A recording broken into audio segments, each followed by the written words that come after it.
Hello students, कैसे हैं आप सभी लोग।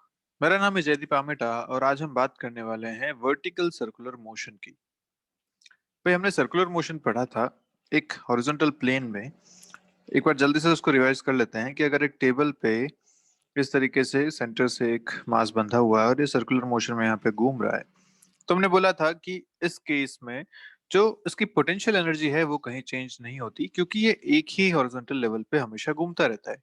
इसकी हाइट में कभी वेरिएशन नहीं होता। तो इस केस में हमने बात करी कि भाई अंदर एक सेंट्रीपिटल फोर्स बहुत ही जरूरी है, और वो सेंट्रीपिटल फोर्स की वैल्यू होती है mv² बाय r के बराबर। अब यहाँ पे सेंट्रीपिटल फोर्स कौन देता था? जो टेंशन फोर्स अंदर की तरफ इस पे लगता था, वही यहाँ पे वो सेंट्रीपिटल फोर्स प्रोवाइड करता था। ठीक है, यहाँ तक सारी बातें हमने करी थी।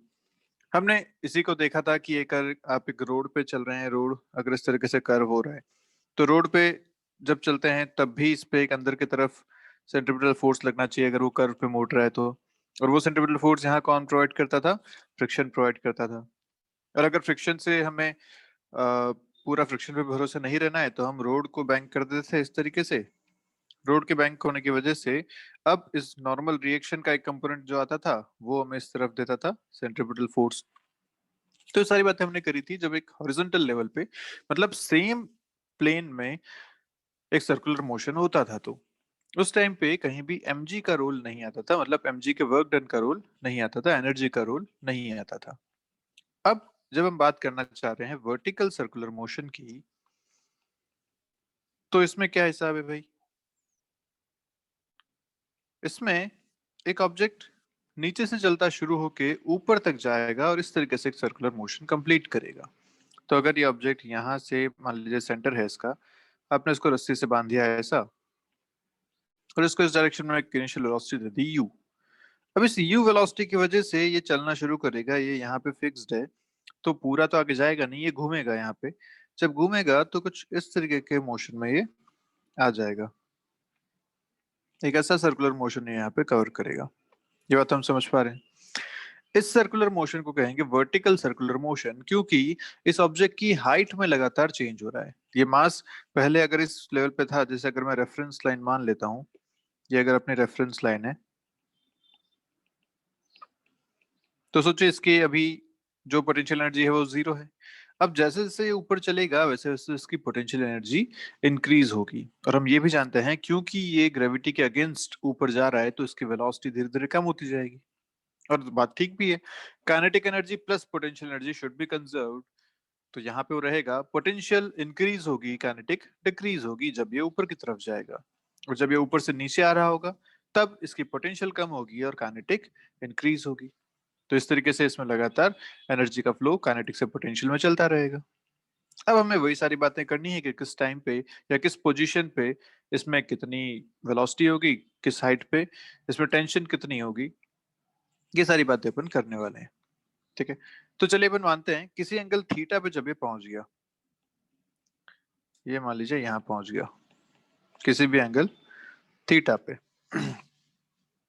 अब जब ये थीटा पे पहुंचा तो सोचिए कितनी हाइट ही ऊपर आ गया होगा, वो हमें कैलकुलेट करना है। तो ये इसकी हाइट है जो इसने कवर कर ली h इस टाइम पे, है ना। ये हमें कैलकुलेट करनी है, और हमने पिछली बार भी देखा था ऐसी हाइट कैसे कैलकुलेट करते हैं। ये ऐसा सिचुएशन है जिसमें ये लेंथ भी आप ले लीजिए, आर ही ले लेते हैं, चलिए इसकी रेडियस, ये कंप्लीट लेंथ भी आर है, और ये एंगल अगर थीटा है तो हम लिख सकते हैं यहाँ से यहाँ तक की लेंथ है आर कॉस थीटा, है ना। तो बची हुई लेंथ कितनी हो जाएगी? R minus r cos theta, क्योंकि टोटल यहाँ भी ये लेंथ आर के बराबर है। तो इसकी जो हाइट आएगी जो इसने कवर की है वो आई r minus r cos theta. अब इसके हिसाब से अगर इस टाइम पे इसकी वेलोसिटी v है तो हम देखते हैं। अब सोचो यहाँ पे जो टेंशन फोर्स लग रहा है वो टेंशन फोर्स किधर लग रहा है? हमेशा इस तरफ।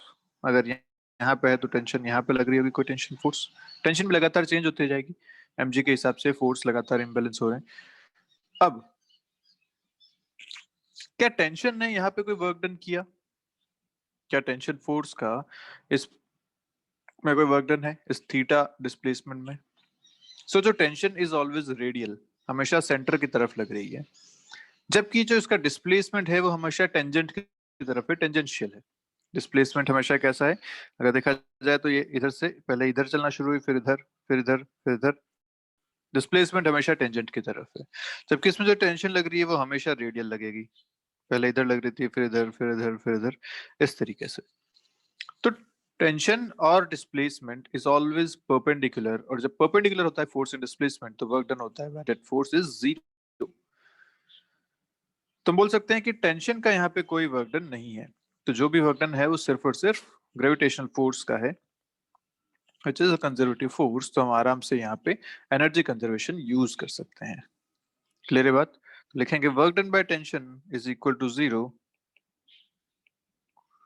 Work done by tension force equal to zero.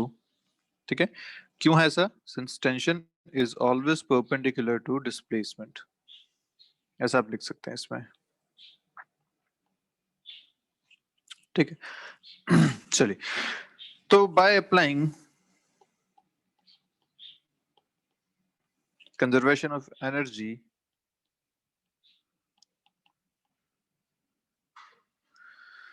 क्या हो जाएगा? एनर्जी अगर मैं बात करूं जिसके लोएस्ट पॉइंट पे, अगर इसको मैं नाम देता हूं this is point A, this is point B, जब ये 90 पे आ जाएगा दिस इज पॉइंट सी, और upper most point is point D. In 4 points पर बात करने वाले हैं। तो लोअर मोस्ट पॉइंट ए है, वहां से चलना शुरू हुआ, और किसी भी एंगल थीटा जो बी पॉइंट है उस पर अपन अभी बात करना चाह रहे हैं। तो total energy at A is equal to total energy at B, ये हम लिखना चाहेंगे। टोटल एनर्जी एट ए मतलब kinetic energy A plus potential energy at A equal to kinetic energy at B plus potential energy at B, ये हमें equal करना है। ठीक है भाई, काइनेटिक एनर्जी ए पे कितनी वेलोसिटी के साथ चल रहा है ये? यू से, तो लिखूंगा half m u square. Potential energy at A, reference line है, पोटेंशियल एनर्जी कितनी होगी इस रेफरेंस लाइन पे? जीरो, तो रेफरेंस लाइन पे potential zero. Kinetic energy at B, v speed से चल रहा है तो हाफ एम वी स्क्वायर, और इस टाइम पे इसकी पोटेंशियल एनर्जी कितनी? h हाइट ऊपर आ चुका है तो एम जी एच। ये सारी बातें हो गई। अब यहां से अगर मैं रिलेशन देखूं तो v का v मैं निकाल सकता हूं यहाँ पे u और h की टर्म्स में। तो देखिए क्या आएगा, m सारे कैंसिल हो गए, इधर आएगा v square equal to u square minus two g h, ऐसा बनेगा। क्लियर है? तो यहाँ से मिलेगा v square equal to u square minus two g h. H की वैल्यू कितनी निकाली थी आपने?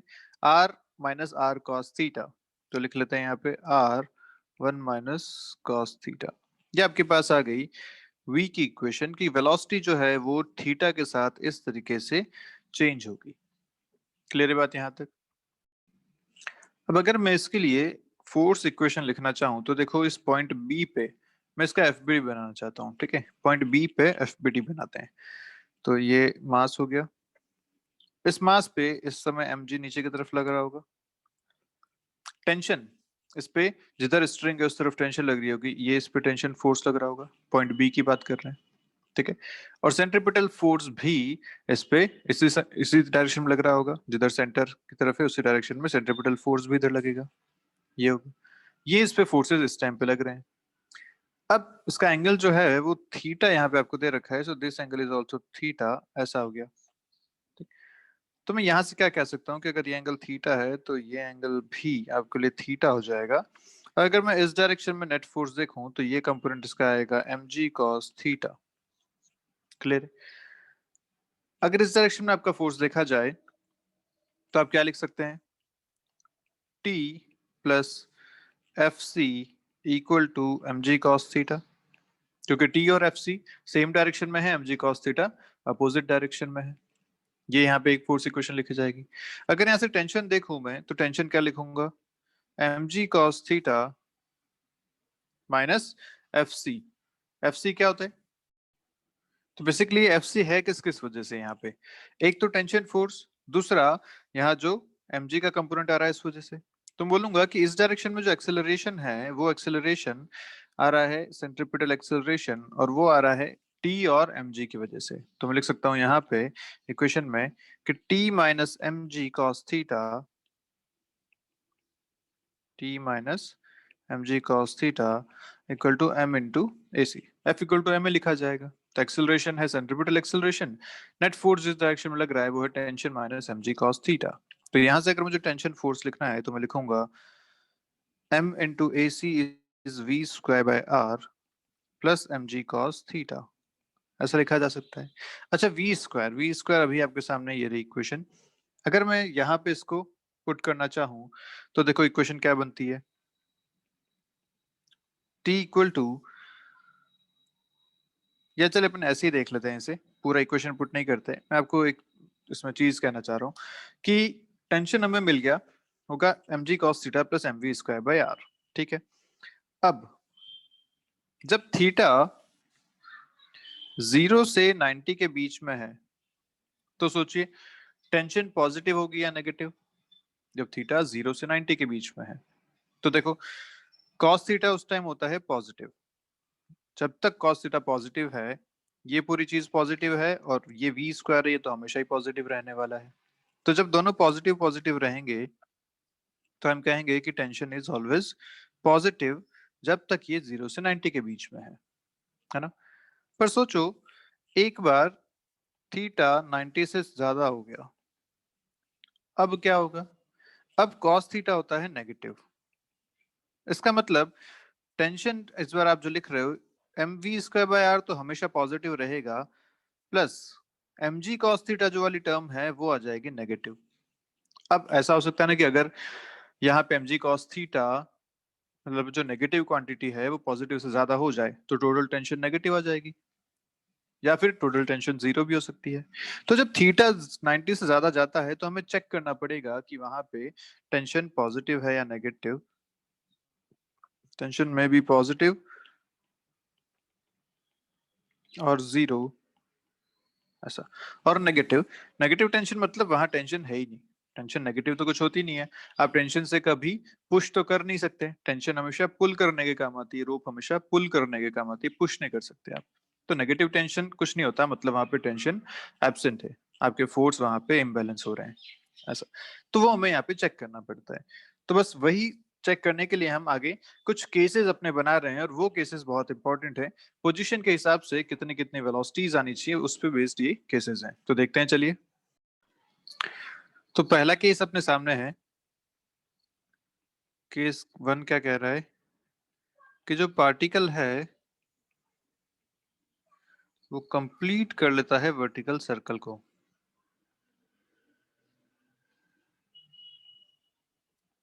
ठीक है, इस केस में इसकी जो मिनिमम वेलोसिटी है जो आपने इसको नीचे दी है u, वो कितनी होनी चाहिए, ये आपका क्वेश्चन है। ठीक है, तो डायग्राम फिर से बना लेते हैं एक बार। ऐसा सिचुएशन है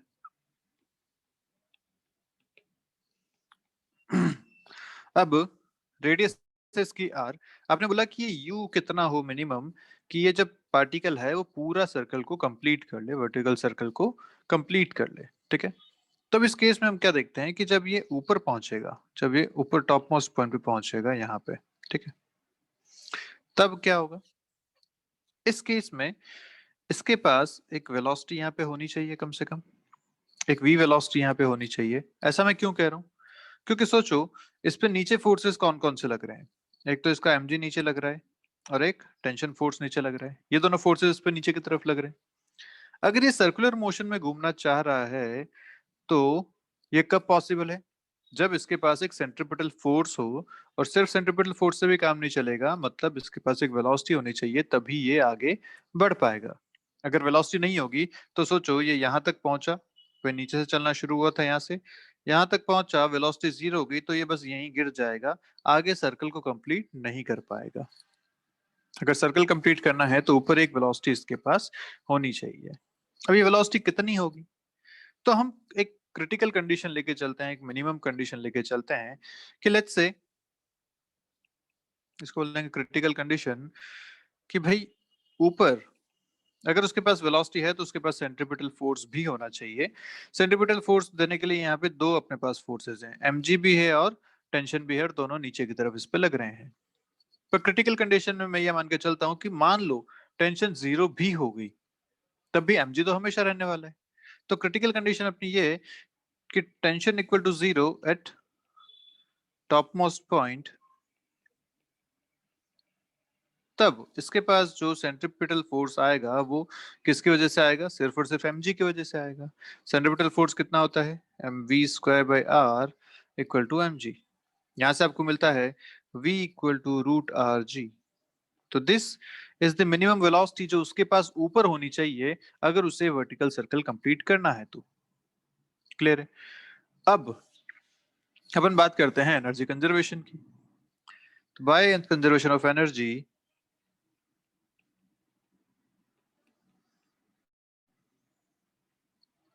क्या लिख सकते हैं? Energy at the lowermost point must be equal to energy at the topmost point, क्योंकि कहीं भी एनर्जी का कोई लॉस तो है नहीं। तो मतलब यहाँ पे जो पोटेंशियल एनर्जी है प्लस यहाँ की जो काइनेटिक एनर्जी है, this should be equal to यहाँ की पोटेंशियल एनर्जी प्लस यहाँ की काइनेटिक एनर्जी। ओके, हमने पता है कि रेफरेंस लाइन जो हम मानते हैं वो लोअर मोस्ट पॉइंट को मान के रखा है। This is the reference line. मतलब यहाँ पे पोटेंशियल एनर्जी होगी 0 और यहाँ पे काइनेटिक एनर्जी है हाफ एम यू स्क्वायर। तो ये हो जाएगा 0 plus half m u square equal to potential energy जब ये टॉप मोस्ट पॉइंट पे पहुंच गया तो कितनी हाइट पे पहुंच गया है बेसिकली? क्या इसने डायमीटर के बराबर हाइट कवर कर ली? यस, पहले बिल्कुल नीचे था, अब बिल्कुल ऊपर यहाँ पे पहुंच चुका है। तो इसने जो टोटल हाइट कवर करी है वो डायमीटर के बराबर है, विच इज 2r। तो यहाँ पे हम इसकी जो पोटेंशियल एनर्जी लिखेंगे वो लिखेंगे mg, h की जगह आएगा 2r। क्लियर है? प्लस काइनेटिक एनर्जी, ऊपर इसकी स्पीड है हाफ एम वी स्क्वायर, जिसकी काइनेटिक एनर्जी हो जाएगी। ठीक, यहाँ से अपने को u निकालना है तो मैं इसको m सारे कैंसिल हो रहे हैं, यहाँ से u स्क्वायर लिखा जा सकता है 4 टाइम्स जी आर, क्योंकि 2 मल्टीप्लाई हुआ, प्लस इधर आएगा वी स्क्वायर, और वी स्क्वायर हम जानते हैं है v square equal to r g के बराबर। तो यहाँ से भी एक जी आर अपने को मिला, u आपको मिलेगा √5 GR। तो अनदर इंपॉर्टेंट रिलेशन कि एक ऑब्जेक्ट के पास मिनिमम वेलोसिटी या मिनिमम स्पीड √5 GR होनी चाहिए eight the lowermost point, तभी वो वर्टिकल सर्कल को कंप्लीट कर पाएगा। क्लियर है बात? अदरवाइज वो बीच में ही कहीं रुक जाएगा।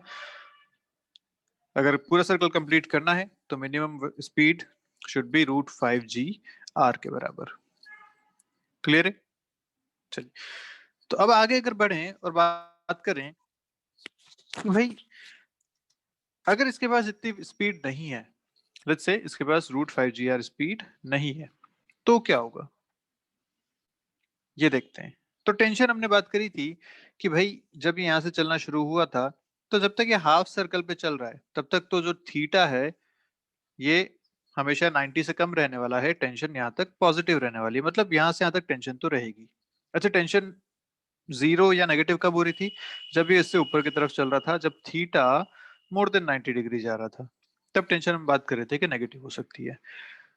तो हम पहले ये केस बात कर लेते हैं कि ये इस 90 डिग्री पे जब पहुंचेगा तो मिनिमम वेलोसिटी कितनी होनी चाहिए कि ये 90 डिग्री तो कम से कम पहुंच जाए। ठीक है, तो हम इसके लिए बात करते हैं। तो ये हमारा केस 2 हो गया। ये क्या कह रहा है कि पॉइंट रीचेज, इसको लेट्स से आपने सी पॉइंट बोल रखा था, point reaches C, that is theta equal to 90 degree पे पार्टिकल पहुंच जाता है, या मास जो है अपना ऑब्जेक्ट जो है वो पहुंच जाता है। ऑब्जेक्ट रीचेज पॉइंट सी, यानी थीटा इक्वल टू 90 डिग्री ये कम से कम कवर कर ले। इसके लिए इसके पास मिनिमम स्पीड कितनी होनी चाहिए ये आपसे पूछा गया। ठीक है, तो ऊपर वाली चीजें हटाओ, अपने को बोला गया है सी तक इसको पहुंचाना है, तो ये u कितना होना चाहिए। और सी तक पहुंच गया मतलब अब यहाँ जाके तो वेलोसिटी इसकी 0 हो जाएगी, क्योंकि सिर्फ पहुंचना है, आगे तो बढ़ना नहीं है। जब पहुंचा मतलब वेलोसिटी 0।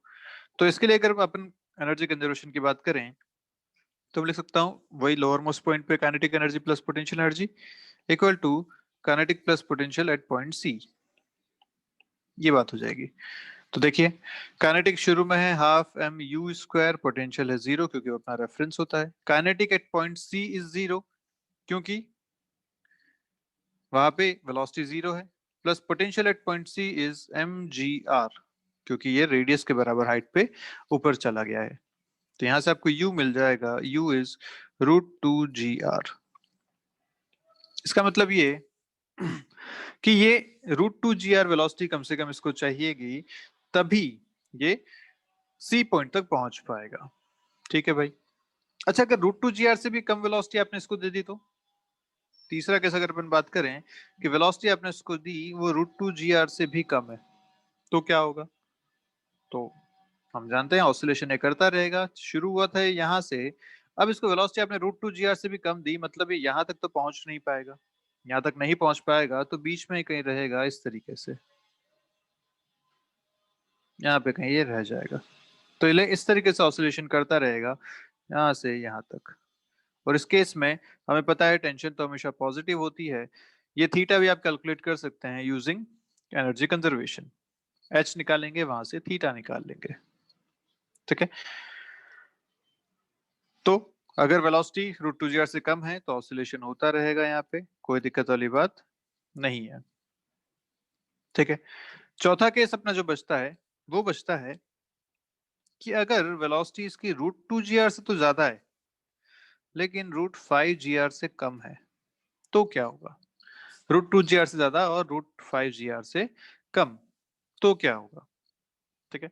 तो सोचो √2 g r से ज्यादा मतलब जब ये यहाँ से वेलोसिटी दी गई इसे, तो ये कम से कम इस पॉइंट को तो क्रॉस कर ही लेगा क्योंकि वेलोसिटी √2 g r से ज्यादा है, और ये यहाँ तक नहीं पहुंच पाएगा क्योंकि वेलोसिटी √5 g r से कम है।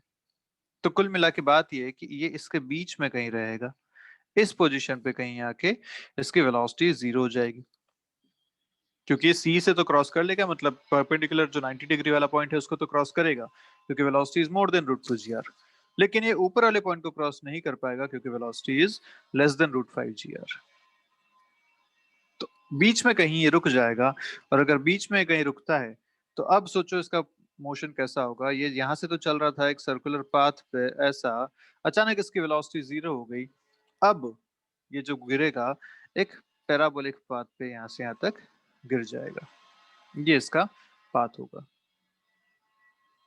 क्लियर है? तो क्या लिख सकते हैं इसके बारे में कि अगर ऐसा है तो tension in the string become 0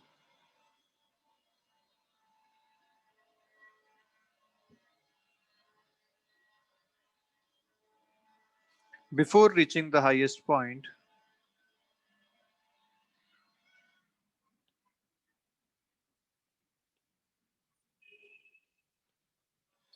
now the particle will leave the circle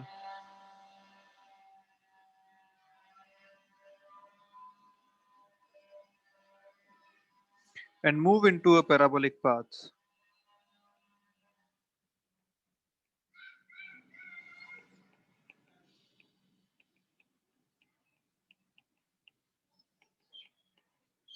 parabolic path क्यों? क्योंकि ये बेसिकली प्रोजेक्टाइल मोशन जैसा बिहेव करेगा।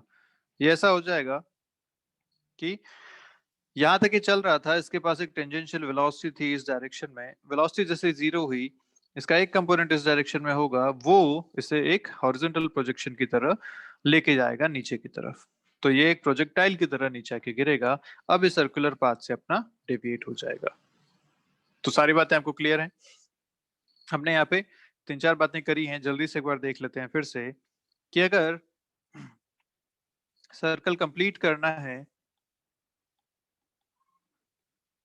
तो u होना चाहिए √5 g r से इक्वल या ज्यादा। ज्यादा होगा तभी सर्कल कंप्लीट करेगा, क्योंकि इक्वल कब था? जब टेंशन हमने 0 मानी थी। ज्यादा होगा तो ऊपर कोई टेंशन भी हो जाएगी, कोई दिक्कत वाली बात नहीं है उसमें। तो अगर स्पीड √5 g r से ज्यादा या इक्वल है तो वो सर्कल कंप्लीट कर पाएगा। और उस केस में ऊपर जो मिनिमम स्पीड चाहिए थी v, वो कितनी चाहिए थी? √g r। ऊपर कम से कम √g r स्पीड चाहिए तभी वो सर्कल कंप्लीट कर पाएगा, अदरवाइज नहीं कर पाएगा, बीच में गिर जाएगा। ठीक है। ये था कंप्लीट सर्कल के लिए। अगर 90 डिग्री तक इसको पहुंचना था तो हमें पता है वेलोसिटी कम से कम कितनी चाहिए थी, या अगर एग्जैक्ट 90 डिग्री पे पहुंचना है तो √2 g r इसकी वेलोसिटी चाहिए थी हमें। ठीक है। अगर ये वेलोसिटी √2 g r और √5 g r के बीच में है तो वो 90 तक को क्रॉस कर लेगा, पर आगे जाके पैराबोलिक पाथ पे गिर जाएगा। क्लियर है सारी बातें? अगर वेलोसिटी √2 g r से भी कम है तो ऑसिलेशन करता रहेगा, उसमें कोई दिक्कत नहीं होगी। ठीक है। चलिए, तो अब इस केस में लेट्स से जो आपका फर्स्ट केस था ये वाला, जहां पे आपको सर्कल को कंप्लीट करवाना था। तो आपने वेलोसिटी तो निकाल ली कि ये कि कम से कम √5 g वेलोसिटी नीचे आपको इसको देनी पड़ेगी, तभी ये सर्कल कंप्लीट कर पाएगा। पर इस केस में आपसे पूछा गया कि बताइए tension eight the lowermost point कितना है। Tension eight the lowermost point ये कितना है, ये आपसे पूछा गया।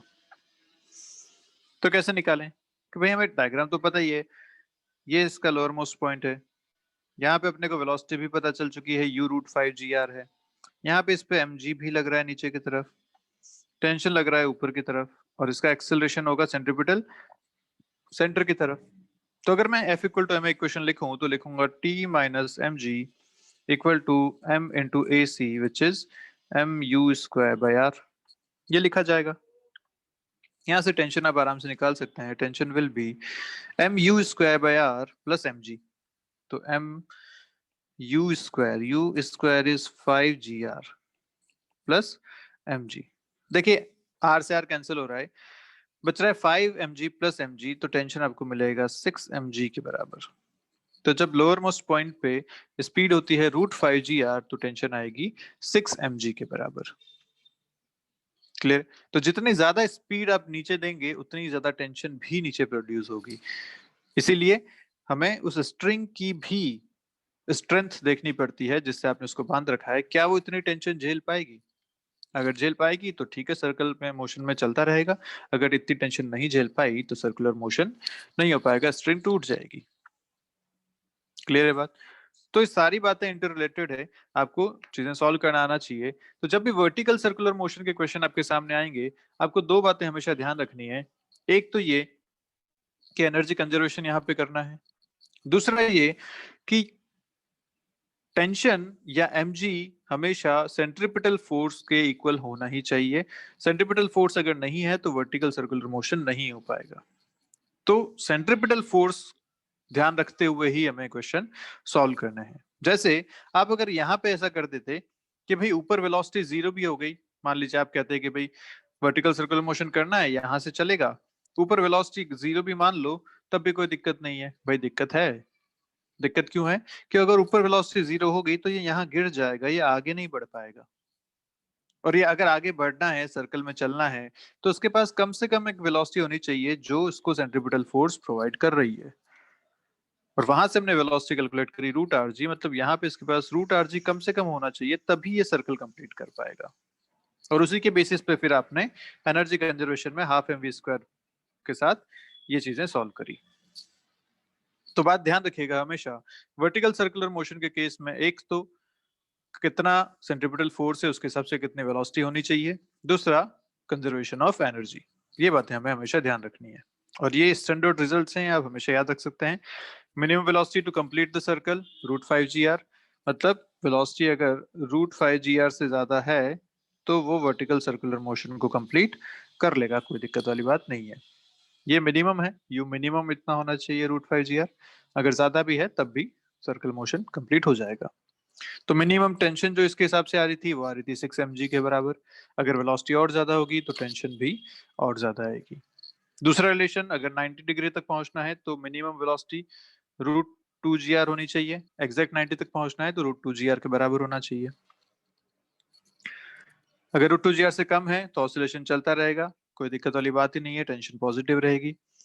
अगर इन दोनों के बीच में है, √2 g r और √5 g r के बीच में, तो बीच में कहीं जाके वेलोसिटी 0 हो जाएगी और वहां से पैराबोलिक पाथ पे गिरना शुरू कर देगा, एज अ प्रोजेक्टाइल मोशन इसका मोशन होगा। ठीक है, इस टाइप के क्वेश्चंस इसमें सारे अपने पास बनते हैं। अच्छा, वर्टिकल सर्कुलर मोशन में और भी केसेस हैं। देखो क्या, ये तो आपने बात कर ली एक मास और एक स्ट्रिंग की, है ना। इसका वर्टिकल सर्कुलर मोशन आपने कर लिया। ऐसा भी तो हो सकता है कि एक बॉडी है, एक ऑब्जेक्ट है, वो मूव कर रही है इनसाइड अ होलो ट्यूब। एक होलो ट्यूब के अंदर एक बॉडी मूव कर रही हो, ऐसा भी तो हो सकता है। तो इसमें भी सर्कुलर मोशन की बात आएगी। कैसे? तो यहाँ पे आपने एक ट्यूब बना दी इस तरीके से, और इसके अंदर ये ऑब्जेक्ट जो है वो मूव कर रहा है। अब तो इस बार कौन सा फोर्स है जो इसको सेंट्रीपिटल फोर्स प्रोवाइड करेगा? इस बार किसी स्ट्रिंग से तो बंधा हुआ है नहीं है, टेंशन कोई है नहीं। तो यहाँ पे इस बार नॉर्मल फोर्स इसको सेंट्रीपिटल फोर्स प्रोवाइड करने वाला है, क्योंकि जहां जहां ये रहेगा हर समय कांटेक्ट में रहेगा, और जब भी कांटेक्ट में रहेगा तो इसका एक नॉर्मल फोर्स रहेगा। जब नॉर्मल फोर्स है तो सेंट्रीपिटल फोर्स यहाँ पे इसको मिलता रहेगा। तो कुल मिला के अभी तक हमने जो पढ़ा था उसमें टेंशन को रिप्लेस कर दीजिए यहाँ पे नॉर्मल से, बाकी सारी बातें सेम रहने वाली है।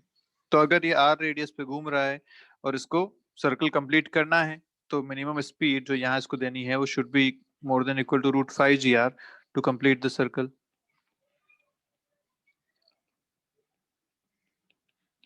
क्लियर है?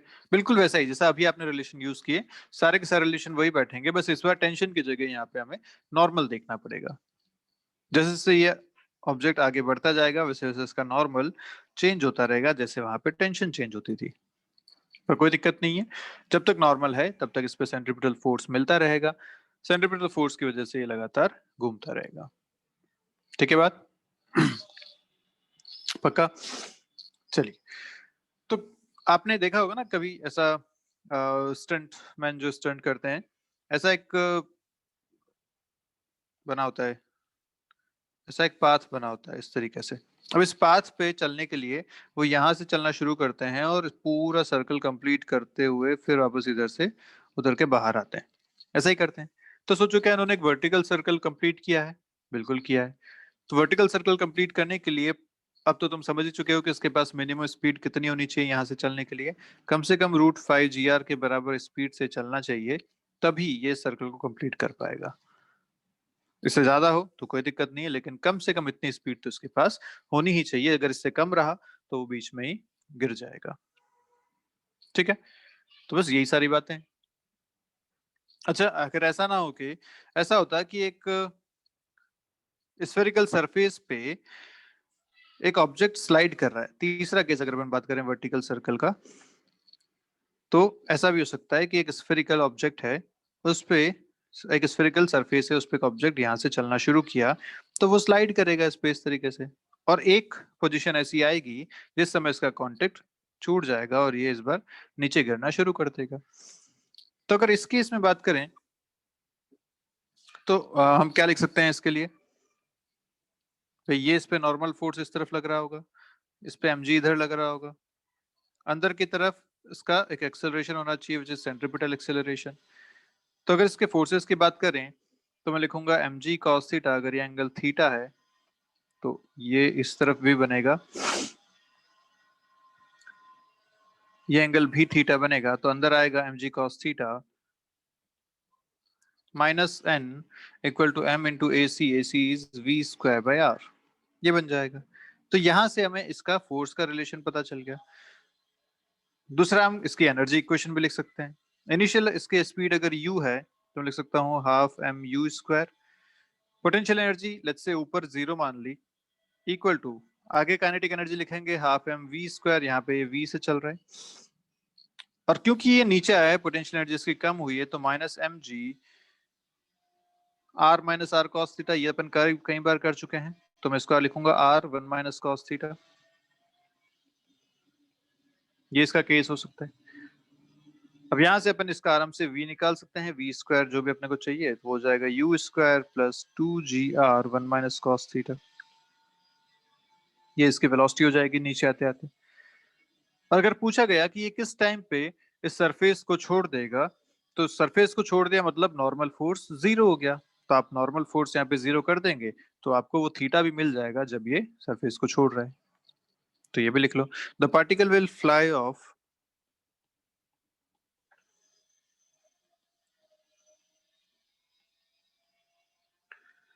at a point on the sphere where n becomes 0। जिस पॉइंट पे n 0 हो जाएगा उस पॉइंट पे ये इस सरफेस को छोड़ देगा। बस ये आपके क्वेश्चन ऐसे भी बनते हैं। तो एक पार्टिकल अगर ऊपर से चलना शुरू किया है, पूछा गया कि कितने किस पोजीशन पे वो छोड़ेगा, तो हमें बस ये इक्वेशन लिखनी है, यहाँ पे नॉर्मल 0 करना है। अगर v निकालना है तो v हम इस इक्वेशन से आराम से निकाल सकते हैं। थीटा में इक्वेशन बनेगी, वहां से थीटा आपको मिल जाएगा। क्लियर है सारी बातें? तो ये सारे कॉन्सेप्ट थे वर्टिकल सर्कुलर मोशन के। इस पे बेस्ड कुछ क्वेश्चंस हम करते हैं जल्दी से, ठीक है? तो पहला क्वेश्चन आपसे कह रहा है, मैं आपको डायग्राम बताता हूँ क्वेश्चन जो कह रहा है। देखिए क्वेश्चन क्या कह रहा है कि एक small body is allowed to slide on an inclined frictionless track. Friction नहीं है, मतलब एनर्जी कंजर्वेशन यहाँ पे यूज किया जा सकता है। From rest position, rest position मतलब इनिशियल स्पीड इसकी कितनी दे रखी है, 0।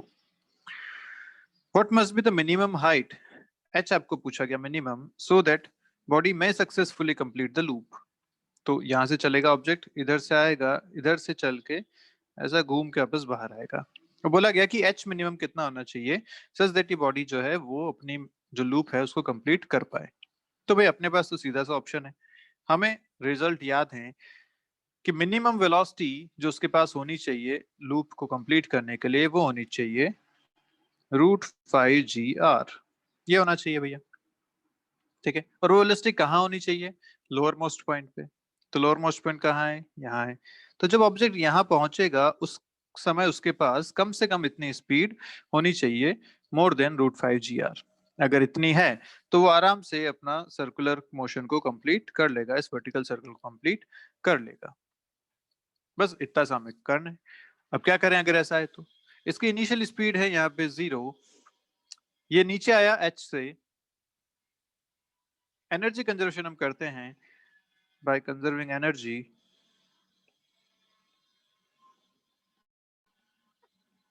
तो क्या लिखा जाएगा, अगर ये पॉइंट ए है और ये पॉइंट लेट्स से बी है, ये पॉइंट ए है, तो total energy at A equal to total energy at B, क्योंकि बीच में कोई फ्रिक्शन नहीं है, कहीं एनर्जी लॉस नहीं है। अगर ए पे एनर्जी देखें तो काइनेटिक एनर्जी इसकी है 0, पोटेंशियल एनर्जी है mgh के बराबर।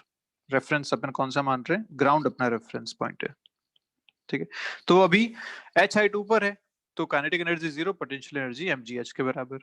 अगर बी पे आया तो इस टाइम इसकी पोटेंशियल एनर्जी होगी 0 और काइनेटिक एनर्जी हो जाएगी ½ mu² के बराबर, है ना?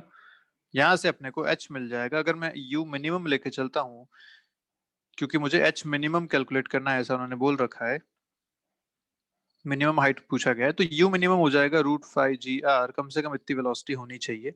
मैं यहाँ पे पुट करता हूँ, तो m से m कैंसिल हो गया, इधर बचा GH equal to half of u² is 5 GR। सीधा आंसर आ गया h equal to 5/2R।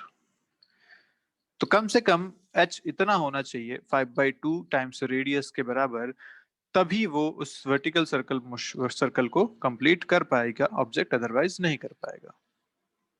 Clear है? आसान सा सवाल था, किए जा सकते हैं ऐसे क्वेश्चन, ठीक है? आगे बढ़ते हैं। अब देखिए क्वेश्चन आपसे क्या कह रहा है, एक a nail is located at a certain distance vertically below the point of suspension of a simple pendulum। ठीक है भैया, तो सिंपल पेंडुलम यहाँ पे सस्पेंडेड है इस तरीके से, ये पेंडुलम होता, इससे जस्ट कहीं पे यहाँ पे एक नेल और लगा रखी है इस तरीके से, okay? The pendulum bob is released from a position where the string makes an angle 60 degree with the vertical।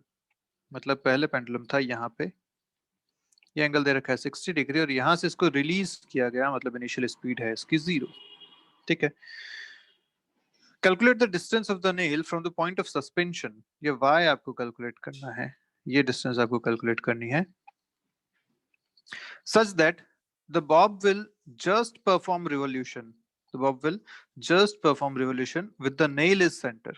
तो सोचो जब पेंडुलम यहाँ पे आएगा, ये स्ट्रिंग यहाँ इस नेल पे टकराएगी, तो क्या होगा, ये नेल के अबाउट घूमने लग जाएगी। जब घूमेगी तो ऐसा एक इसका सर्कुलर मोशन यहाँ पे होगा, और बोला गया कि ये नेल के डिस्टेंस बताइए सच दैट ये जो सर्कुलर मोशन हुआ वो जस्ट कंप्लीट हो जाए। जस्ट कंप्लीट हो जाए मतलब यहाँ जो वेलोसिटी है, अगर ये डिस्टेंस r है, इसकी रेडियस अगर r है, तो ये वेलोसिटी मिनिमम कितनी होनी चाहिए, √5 GR के बराबर। तभी तो इस नेल के अबाउट एक वर्टिकल सर्कुलर मोशन कंप्लीट कर पाएगा, है ना? तो ये कंडीशन हमने को दे दी कि अगर ये r रेडियस का है तो ये √5 इसकी वेलोसिटी यहाँ पे अपने को मिल जानी चाहिए। बोला कि assume the length of the pendulum to be 1 metre. ठीक है भैया, तो अगर मैं ये r कैलकुलेट कर लूं तो मुझे y भी मिल जाएगा। 1 minus r will give you y, है ना। अब ये r कैसे कैलकुलेट करें, तो सीधा सा हिसाब है भाई कि ये जो एनर्जी, ये जो काइनेटिक एनर्जी इसको यहाँ मिल रही है, ये जो वेलोसिटी इसको यहाँ मिल रही है, वो किस वजह से मिल रही है। पेंडुलम जब यहाँ था, यहाँ से यहाँ तक जब पहुंचेगा तो क्या इसकी पोटेंशियल एनर्जी में लॉस होगा, क्योंकि ये अभी यहाँ पे है, फाइनली यहाँ तक पहुंच जाएगा, इसकी हाइट कम हो जाएगी, गिर जाएगा। तो जब गिरेगा तो क्या इसकी हाइट कम होगी, हाइट कम होगी तो पोटेंशियल एनर्जी कम होगी। यस, और वही पोटेंशियल एनर्जी यहाँ पे इसकी काइनेटिक एनर्जी में कन्वर्ट होगी। तो बस अपने को एनर्जी कंजर्वेशन करना है। बाय एनर्जी कंजर्वेशन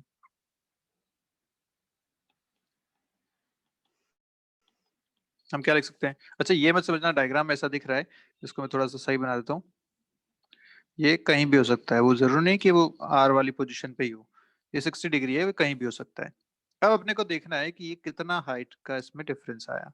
तो अपन कई बार ये बात कर चुके हैं ट्राइंगल से कि ये h कितना होगा, this h will be L1 माइनस cos थीटा, ये होगा h, है ना। कई बार बात कर चुके हैं ये वाली। थीटा 60 डिग्री है, L is total length of the string है, क्योंकि यहाँ R अपन ऑलरेडी उसको ले चुके हैं, इसलिए मैंने यहाँ पे L ले लिया। तो कंजर्वेशन अगर करें तो इसकी इनिशियल स्पीड जब यहाँ से रिलीज किया गया तो काइनेटिक एनर्जी इसकी 0 है, पोटेंशियल एनर्जी इसकी है mgh के बराबर।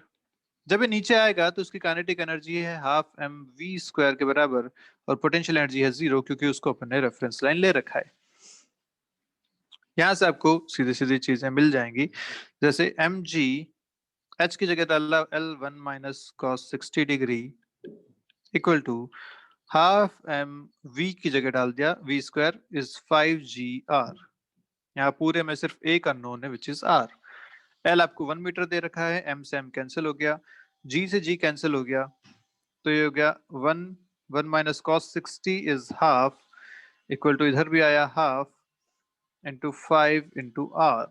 यहाँ से आपको मिलेगा हाफ से हाफ भी cancel, r equal to 1/5 metres.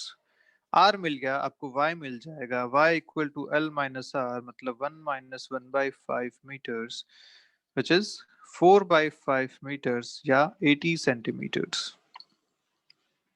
ये आपका फाइनल आंसर हो जाएगा।